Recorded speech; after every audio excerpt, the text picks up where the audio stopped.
Hey y'all, Corey here with Strauss Studios, and I am currently making some Trump charcuterie boards, or TRUMPcuterie boards. And I'm going to show you how to make them. I have this template here, and here I have some rough cut boards ready to go. And I just finished this pile here, so I'm going to show you what we do. I had this all in a big sheet of wood. There's some of the cutoffs there. Trace it out. You don't always get on the line. You got to give some leeway. You just cut it close to it, and then you'll take it over to the router and you'll clean it up. But before I do that, I got to get these big chunks off right here, because that's really going to wear down the router, the bits. So I'm going to show you how to get rid of that, because it's kind of tough to do it on the bandsaw because you can only turn it so much. So let's go to the scroll saw and cut some away. 3, 2, 1. Okay, so here I'm at the scroll saw. We're going to cut some of this away. And this is in real live time. This is not sped up or nothing. I want to show you how long it takes. But I got to get rid of these big chunks so I don't wear down my router bits over there. This is kind of big too. I like it thin like this so it doesn't wear out too bad. I'm going to cut some of this off. This is coming off. Basically this is going to get thinned down. That's okay. I'm going to get under his nose out. And just a few pieces here. Let's watch me work it.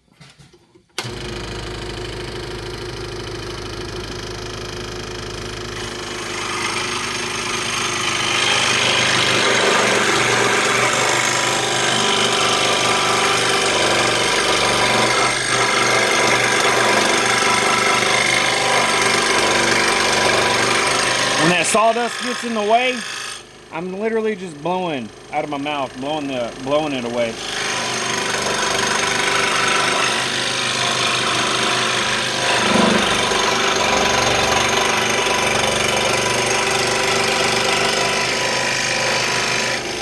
And then we back it up, Terry, back it up. And it's okay, it doesn't have to be perfect, because that's what the template's for, to get perfect.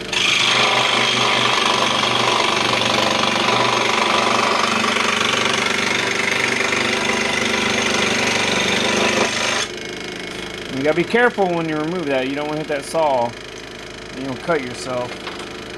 But that's good though. The template will clean this up right here. Let's get in here and get this next piece.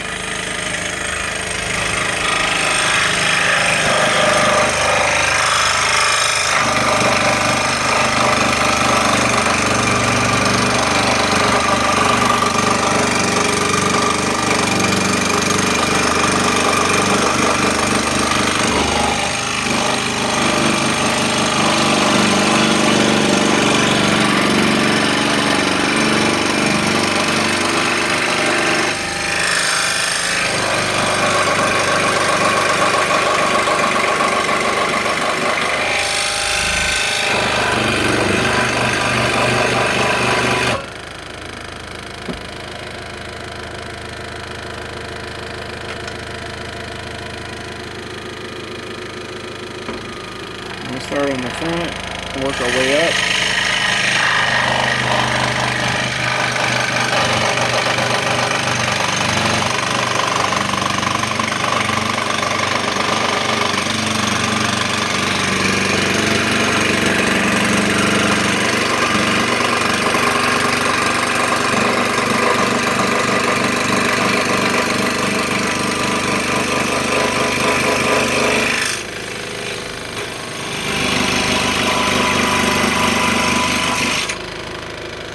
I just cut that off on the side there because I didn't want to back it up.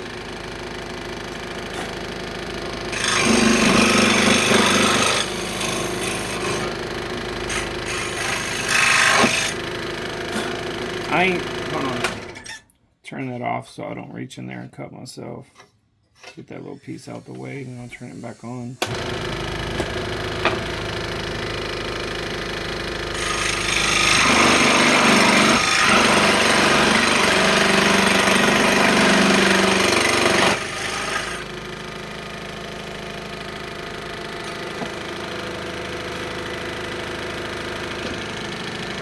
Get up here under the hair.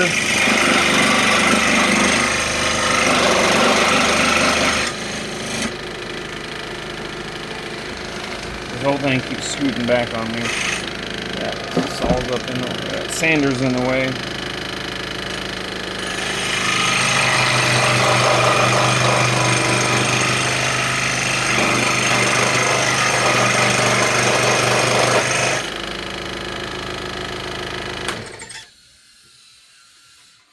Too close for comfort.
Don't want to reach over there. That should be good though.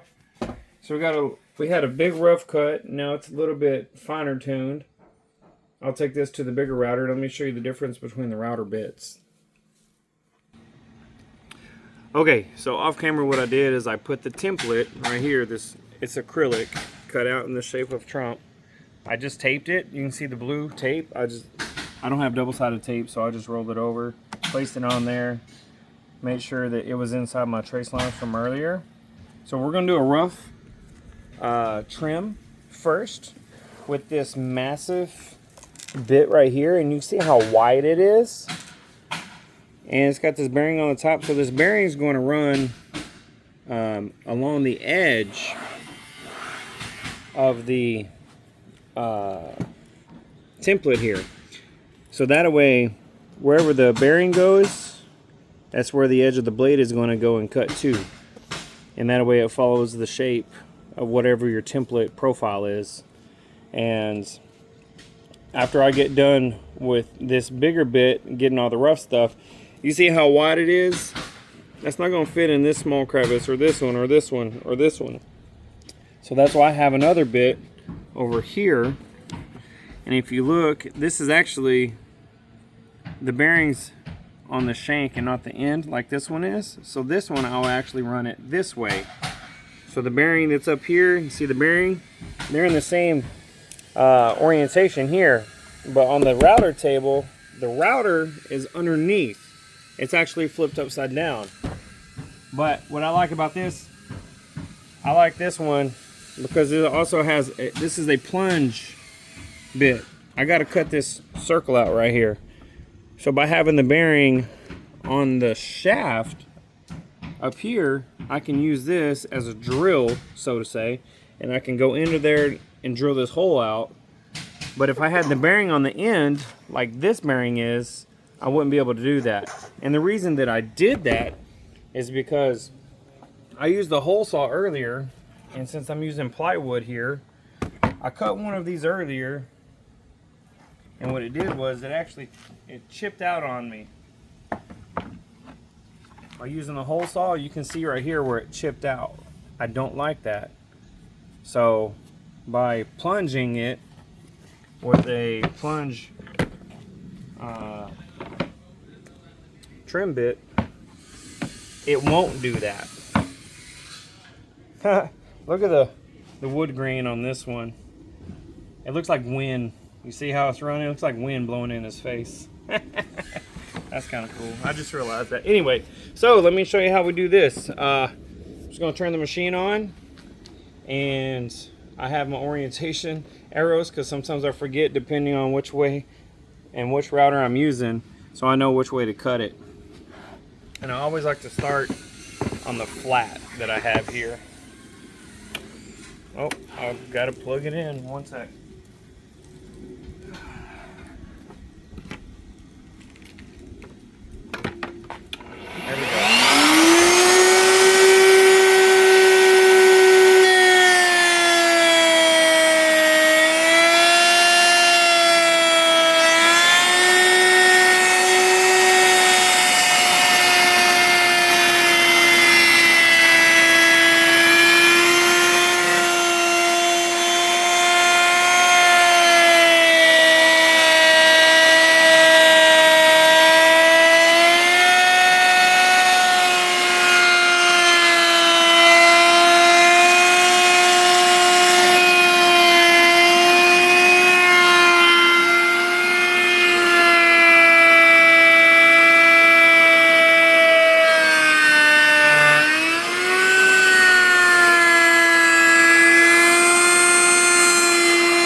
show you this real quick.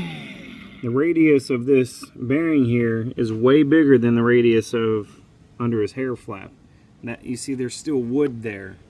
That's why I have this other smaller one that's on my handheld router, so we can get into there to trim that out later. But that's why I have two different routers set up.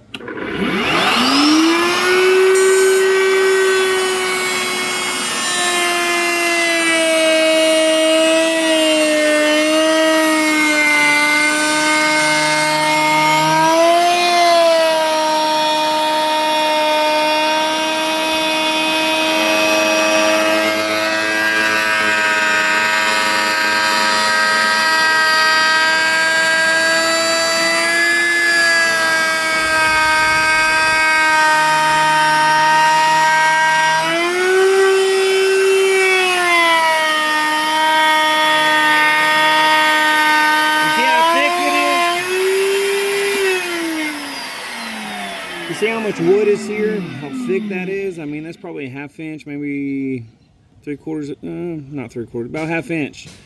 And this thing is really struggling to cut all that wood because that's a lot of wood. This is supposed to cut a little bit thinner pieces of wood, or like thinner thicknesses of wood. Like up here, it's not going to struggle as bad, but that's a lot of wood, so it's really fighting to get through that. And that's why we went to the scroll saw a while ago to trim down this thickness here.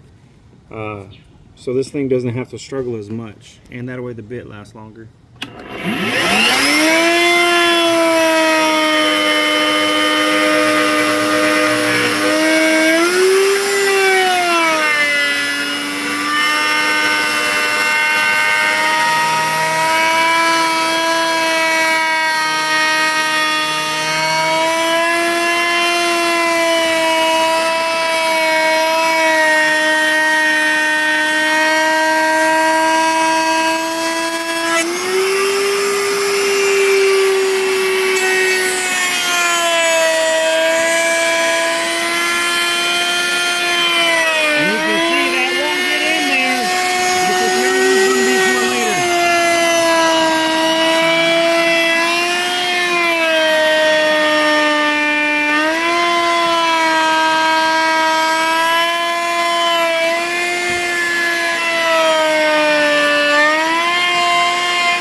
The original rough cut went to the scroll saw. It was less of a rough cut, and we just got it off the first round of the bigger router bit for the third cut, which is pretty much almost the shape. We're just gonna come back now and hit all the small radiuses to get all that fine details. But look at all the sawdust I made. This is a mess.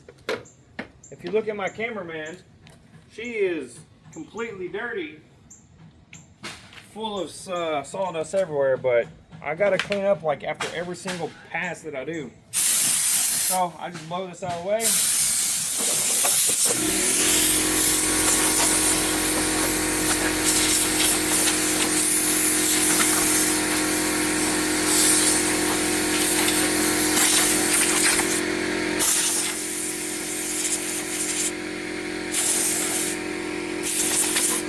That just keeps me with a clean work environment, a clean working area, so there's not piles of sawdust everywhere. So now I got to show you how I do the next step.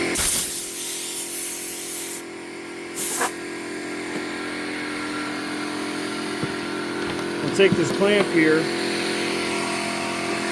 I clamp it to this table.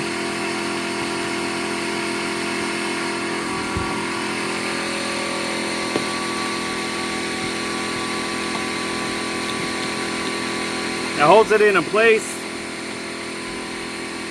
I take this router The only thing you're really going to see over here is we're going to hit this radius here to clean that up, and we'll plunge the hole out of this. Let's get to it.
Yeah, on that part, I just took a little at a time.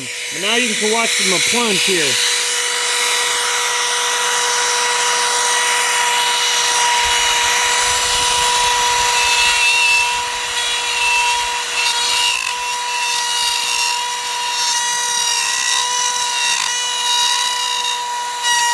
So plunge just means it goes straight down. Or cuts into the material.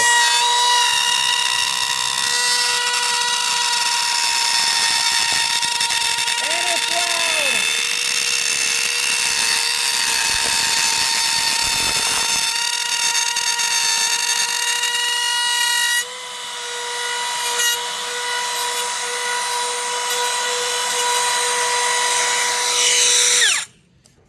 And then there you have that. This side's done. Now I got to take the whole thing off and flip it around and do the other side. So break the clamps loose, flip it, and we'll get the other side. And then this bad boy, well, it's not going to be done, but it'd be the next step to being done. This is the more interesting side to watch because you'll see actually these little crevices get cut out, and you can see all those red lines in there will slowly disappear.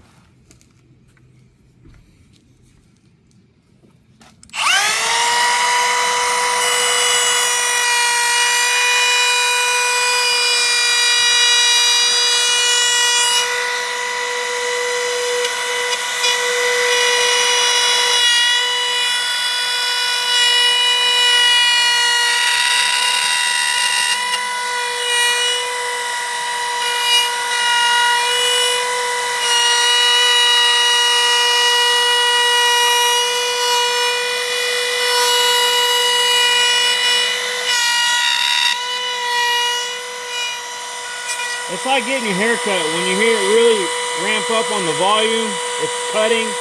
But when you don't hear that, it's not cutting.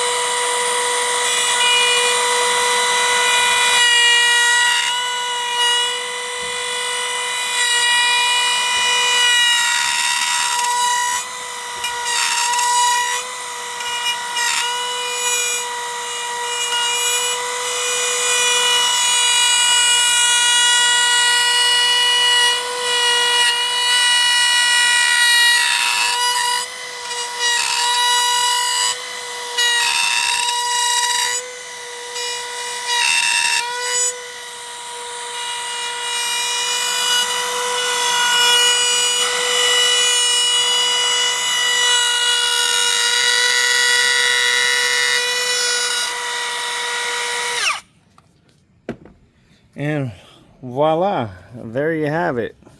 That thing went from rough cut to medium cut to kind of like fine cut now. And the next step, this is in now the same shape this is, so it went from this rough cut here to almost finished. I just got to go back now with their little mini round over and hit these edges right here so they're not a sharp 90. If you look on there, That's a 90-degree corner. Ooh, that one got a little chip. I'm gonna have to sand that down though. So I'm gonna round this over, this edge here, all around the whole thing, front and back.